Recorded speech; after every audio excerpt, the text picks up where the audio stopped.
Hello guys, welcome back to another video. तो guys, इस video में हम लोग जिस कंपनी के बारे में डिस्कस करने वाले हैं, ये केबल टीवी से रिलेटेड, केबल टेलीविजन से रिलेटेड बिजनेस करती है। कंपनी के बारे में डिस्कस करें तो बुक वैल्यू से सस्ते में आप लोगों को मिल रही है। टोटली डेप्ट फ्री कंपनी है, जीरो पैसे की डेप्ट है कंपनी के पास। एंड कंपनी के पास जो रिजर्व है वो पॉजिटिव 4000 करोड़ प्लस है। एंड सितंबर के क्वार्टर में एफ ने अपनी होल्डिंग इंक्रीज किया है। ओवरऑल अगर देखा जाए तो कंपनी प्रॉफिटेबल है। एंड हम आप जैसे छोटे मोटे रिटेलर्स की जो होल्डिंग है वो 13% के आसपास है। एंड अगर आप लोग देखो गाइस, इस कंपनी को आप लोग जियो की एक इनडायरेक्टली कंपनी बोल सकते हो, क्योंकि मैक्सिमम जो शेयर है वो जियो के पास ही है इस कंपनी की। वो भी मैं आप लोगों को दिखा दूंगा फंडामेंटल एनालिसिस करते वक्त। तो गाइस, हम लोग इस वीडियो में 3 पॉइंट्स बेसिकली कवर करेंगे। First point is fundamental analysis. यहाँ पे हम लोग देखेंगे कि कंपनी कौन सी है एंड कंपनी फंडामेंटली कैसी है for short term trades and long term investment purpose. Second point is volume analysis.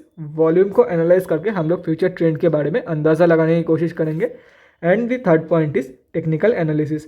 यहाँ पे हम लोग डिस्कस करेंगे स्विंग ट्रेडिंग लेवल्स के बारे में। मेरा मतलब है कि कहाँ पे आप लोग बाय करके चल सकते हो एंड क्या रहेगी आप लोगों के टारगेट्स। इसके बारे में हम लोग ये तीसरी पॉइंट पे डिस्कस करेंगे।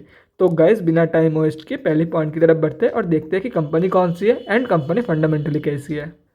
तो गाइज, यहाँ पे आप लोग कंपनी का नेम देख सकते हो, Hathaway cable and Datacom limited. Company जो है वो देख सकते हो इंटरनेट सर्विस प्रोवाइड कराती है केबल के माध्यम से। एंड उसके साथ साथ केबल टीवी बिजनेस की जो केबल टीवी की जो बिजनेस है उनमें भी एंगेज्ड है। अगर और भी डिटेल में जानना हो तो कंपनी के वेबसाइट में जाके जान सकते हो। तो यहाँ पे भी आप लोग देख सकते हो, Reliance Industries through its subsidiary Reliance Jio Infocom private limited acquired a stake of 72% in this company. तो देख सकते हो, मतलब ओवरऑल एक रिलायंस की कंपनी, इनडायरेक्टली इसको आप लोग बोल सकते हो। बीएससी एंड एनएससी दोनों में ही लिस्टेड कंपनी है। 4000 करोड़ के आसपास का कंपनी की मार्केट कैप है।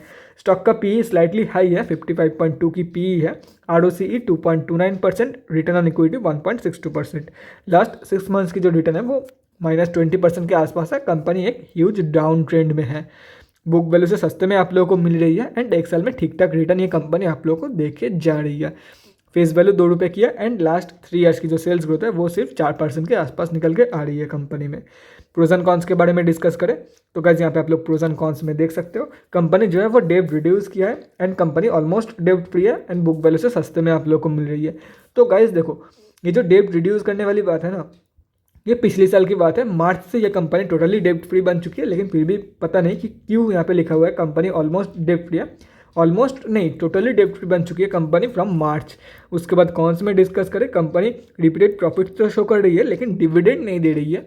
लास्ट 5 ईयर्स का सेल्स ग्रोथ -11% के आसपास है एंड लास्ट 3 ईयर्स की रिटर्न ऑन इक्विटी 3.35% है पॉजिटिव में। तो एटलीस्ट आप लोग को लॉस नहीं कर रही है ये कंपनी। 68 करोड़ के आसपास का कंपनी की अदर इनकम है। उसके बाद अगर क्वार्टरली रिजल्ट के बारे में डिस्कस करें तो गाइस देख सकते हो, कंपनी एक टोटली प्रॉफिटेबल कंपनी है। कभी कभार लॉस देती है company. Year on year basis पे अगर देखा जाए तो कंपनी पहले लॉस मेकिंग थी, लेकिन अभी टोटली प्रॉफिटेबल बन चुकी है। करंट ईटीएम में 71 करोड़ के आसपास का प्रॉफिट दे रही है। उसके बाद बैलेंस शीट। तो गैस, जैसे कि मैं बोल रहा था, तो मार्च 2021 से ये कंपनी जो है वो टोटली डेप्ट फ्री बन चुकी है। और सितंबर के क्वार्टर में भी कंपनी टोटली डेप्ट फ्री थी। हो सकता है दिसंबर में भी रही होगी, लेकिन कोई भी अपडेट नहीं है तो कुछ कह नहीं सकते। लेकिन कंपनी टोटली डेप्ट फ्री है, ये कंफर्म है। एंड 4000+ करोड़ की कंपनी की रिजर्व मौजूद है। उसके बाद कैश फ्लो, तो इसके रिगार्डिंग भी कोई भी अपडेट नहीं है यहाँ पे, ना ही सितंबर की ना ही दिसंबर की। उसके बाद अगर शेयर होल्डिंग पैटर्न, तो गाइज यहाँ पे आप लोग देख सकते हो, एफ जो है अपनी होल्डिंग इंक्रीज़ किया है सितंबर की क्वार्टर में और प्रोमोटर्स की होल्डिंग 75% के आसपास है। DII में चेक करा देता हूँ कौन कौन कंपनी की होल्डिंग है, किस किस कंपनी की होल्डिंग है। एफ में भी आप लोग देख सकते हो किसकी होल्डिंग है। और अभी प्रोमोटर्स आप लोग को चेक करा देता हूँ। जियो देख सकते हो आप लोग, मेजरली जो होल्डिंग है वो जियो की ही है इस कंपनी में। 72% होल्डिंग जियो की है इस कंपनी में। पब्लिक में डिस्कस करें, 13% जो पैसा है वो इंटायरली हम अब जैसे छोटे मोटे रिटेलर्स की लगा हुआ है इस कंपनी में। अभी हम लोग कंक्लूजन पे आते हैं। तो कंपनी एक्चुअली है कैसी for short term trading and long term investment. अगर आप लोग शॉर्ट टर्म ट्रेड करना चाहते हो तो गाइज मैं आप लोग को बोलूँगा कि गाइज आप लोग कंसिडर करके चल सकते हो, क्योंकि देखो ये जो कंपनी है लास्ट 6 मंथ्स की रिटर्न देखो -20%। एक स्ट्रॉन्ग डाउन ट्रेंड में है कंपनी। लास्ट 6 मंथ से देख सकते हो आप लोग, एक स्ट्रॉन्ग डाउन ट्रेंड में है कंपनी। तो शॉर्ट टर्म के लिए मैं यही रिकमेंड करूँगा गाइज, कंसिडर करके चल सकते हो। And for long term also guys consider करके चल सकते हो, क्योंकि देखो एक सिंपल सा फैक्ट बता रहा हूँ। देखो कंपनी केबल टीवी से रिलेटेड बिजनेस करती है, ठीक है। तो सच सच बताना, किस किस के घर में अभी भी केबल टीवी चलता है? मेरे घर में तो नहीं चलता है, मेरा सब इंटरनेट से काम हो जाता है। तो किस किस के घर में ये जो केबल टीवी वालों को संख्या है ना, धीरे धीरे कम हो रही है। इंटरनेट सर्विस प्रोवाइड कराती है, ये मैं मानता हूँ, लेकिन केबल टीवी का जो बिजनेस है वो धीरे धीरे कम हो रही है। एंड कंपनी की जो 5 साल की सेल्स ग्रोथ है वो नेगेटिव में जा चुकी है बाय 11%, देख सकते हो आप लोग।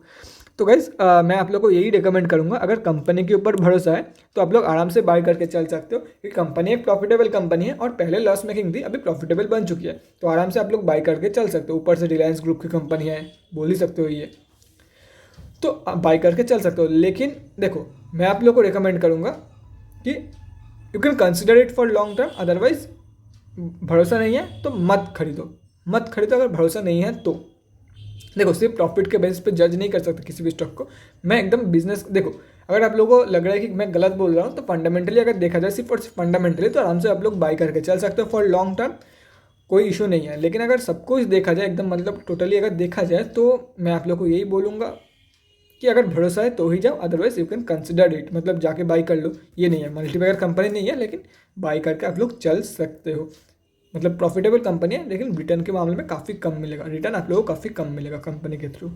बाकी आप लोग, क्योंकि देखो बहुत सारे लोगों को लगता है कि मैं गलत बोल रहा हूँ, क्योंकि फंडामेंटली इतना सही तो है, लेकिन गाइस जो बोल रहा हूँ मैं, स्किप करके देखोगे वीडियो कुछ भी समझ में नहीं आएगा, लेकिन मैं जो बोल रहा हूँ देखो, बिजनेस को सोचो, बिजनेस के फ्यूचर को सोचो। केबल टीवी किस किस के घर में है अभी भी प्रेजेंट सिचुएशन में, किस किस के घर में केबल टीवी है? डिश टीवी लगा लो, एयरटेल की भी आती है, एक्सट्रीम एयरटेल, जियो की भी आती है, ऐसा कुछ। तो किस किस के घर में अभी भी केबल टीवी चलता है, ये सिर्फ सोचो, यूज़र बेस सोचो इसका। बाकी आप लोग खुद ही समझदार हो। तो गाइस अभी हम लोग अपने दूसरे पॉइंट की तरफ बढ़ते हैं और देखते हैं कि आज कंपनी में हुआ क्या है बेसिकली। तो गाइज हम लोग एनएससी के वेबसाइट पे आ चुके हैं। कंपनी जो है वो निफ्टी मीडिया में लिस्टेड है, और अगर आज के बारे में डिस्कस करें, 44,19,014 क्वांटिटी में ट्रेड लिया गया है, जिसका वैल्यू लगभग 980 लाख रुपीज़ के आसपास निकल के आ रही है। पेंडिंग ऑर्डर क्वांटिटी के बारे में डिस्कस करें, 605 सेलिंग ऑर्डर पेंडिंग है लगभग मार्केट प्राइस पे। Delivery percentage 37.42। मतलब ये जो वॉल्यूम की स्ट्रेंथ है वो काफ़ी हद तक वीक है। मेजॉरिटी ऑफ द ट्रेड जो है वो इंट्राडे में ही लिया गया है, और अभी लोग इसको डिलीवरी में बाय करना पसंद नहीं कर रहे हैं, ऐसे आप लोगों को साफ पता चल रही है। तो गाइस अभी हम लोग बढ़ते हैं तीसरे पॉइंट की तरफ, और कहाँ पे बाय करना है, कहाँ पे सेल, उसके बारे में डिटेल में डिस्कस करते हैं। तो गाइज यहाँ पे हम लोग आ चुके हैं एनएससी के डेली चार्ट पे। कंपनी आज 1.59% अप थी, लेकिन अगर देखा जाए तो वॉल्यूम में कुछ भी स्ट्रेंथ नहीं है। तो मुझे यही लग रहा है यहाँ पे इधर कंपनी कंसोलिडेट करेगी, या तो फिर ये जो सपोर्ट आप लोग को दिख रहा है 21.75 की, यहाँ से कंपनी स्लिप कर जाएगी। 22 रुपये के आसपास कंपनी अभी ट्रेड कर रही है। तो देखो गाइज इतना ज़्यादा टेंशन लेने की कोई भी बात नहीं है, एक सिंपल सा काम करना है। अगर कंपनी यहाँ से बाउंस बैक कंफर्म करा देती है, देखो ये जो वॉल्यूम की एवरेज लाइन है, जो मेरे रेगुलर व्यूअर है उन लोगों को पता है, ये 20 डे की एमए है, मूविंग एवरेज है, मतलब एवरेज वॉल्यूम की लाइन है। इससे एवरेज से ज़्यादा वॉल्यूम आ रही है, इसका मतलब ये नहीं है कि बाई करके चल लो। अगर एवरेज से वॉल्यूम ज़्यादा आ रही है तो वॉल्यूम की स्ट्रेंथ भी चेक करो गाइस। आज की देखो, आज की वॉल्यूम पिछले 2 दिन की वॉल्यूम से या तो फिर 4 दिन की वॉल्यूम से काफ़ी सही आई है, देख सकते हो आप लोग। लेकिन आज की जो वॉल्यूम की जो स्ट्रेंथ है वो काफ़ी हद तक वीक है। मेजॉरिटी ऑफ द ट्रेड जो है वो इंट्राडे में ही लिया गया है। तो ये देख के सिर्फ और सिर्फ वॉल्यूम देख के आप लोग कुछ भी जज नहीं कर पाओगे। अगर कंपनी बाउंस बैक कंफर्म देती है, एंड वॉल्यूम चाहे कम भी हो, लेकिन अगर वॉल्यूम की स्ट्रेंथ सही रहती है ना, तो काफ़ी हद तक वो जो ट्रेड है वो सक्सेसफुल रहती है। या तो फिर जो इंडिकेशन है, इंडिकेट जो कर रही है कंपनी, बाउंस बैक इंडिकेट कर रही है या तो फिर ब्रेकआउट इंडिकेट कर रही है, तो वो कई हद तक सक्सेसफुल रहती है। तो बस सीरियसली बोल रहा हूँ, बाउंस बैक कंफर्मेशन के बाद एंटर करो, अभी बिल्कुल भी मत एंटर करना, क्योंकि देखो वॉल्यूम तो सही आई है, लेकिन अगर कंपनी बाई चांस यहाँ से स्लिप कर जाती है तो 19 रुपये के लेवल या तो फिर 20 रुपये के लेवल दिखा सकती है कंपनी, 19 से 20 की रेंज कंपनी दिखा सकती है। तो लॉस में चले जाओगे बेकार में, इसलिए बोल रहा हूँ कंफर्मेशन के बाद एंटर करो फॉर दी अपर टारगेट। 24 की टारगेट, 27 की टारगेट एंड 28 की टारगेट, 28.6 की। और अगर मान लो कंपनी ऐसे स्लिप कर जाती है तो 20 के लेवल दिखाएगी, या तो फिर यहाँ से भी स्लिप करती है 17.5 के level. Same bounce back confirmation के बाद बाय कर लो। अगर यहाँ पे बाय करते हो, फर्स्ट ये रहा, सेकंड ये रहा, थर्ड ये टारगेट रहा, फोर्थ ये टारगेट, फिफ्थ ये टारगेट, यहाँ से बाउंस बैक कंफर्म मिल जाता है तो फर्स्ट टारगेट ये रहा, सेकंड ये, थर्ड ये, फोर्थ ये, तो सारे के सारे लेवल्स यहाँ पे मेंशन किया हुआ है। तो गाइज अगर आप लोग चाहते हो तो ये जो सभी के सभी प्राइस के लेवल्स हैं स्क्रीनशॉट लेकर रख सकते हो। मैं ये जो करंट मार्केट प्राइस है उसको इरेज कर रहा हूँ, ताकि बाद में कोई भी लेवल्स समझने में आप लोगों को परेशानी ना हो। तो guys that's it for this video, अगले वीडियो में मिलते हैं गाइज। Thanks for watching. और गाइज अगर आप लोगों के मन में कोई भी डाउट या क्वेरी रहती है स्टॉक मार्केट या किसी भी स्टॉक से रिलेटेड, तो कमेंट सेक्शन में कमेंट करके मुझसे पूछ सकते हो, या तो फिर मेरे इंस्टाग्राम का लिंक आप लोगों को डिस्क्रिप्शन बॉक्स में मिल जाएगा, जाके वहाँ पर ही मुझे डीएम कर सकते हो for an one on one conversation. Thanks again for watching guys, bye guys, and definitely guys stay safe.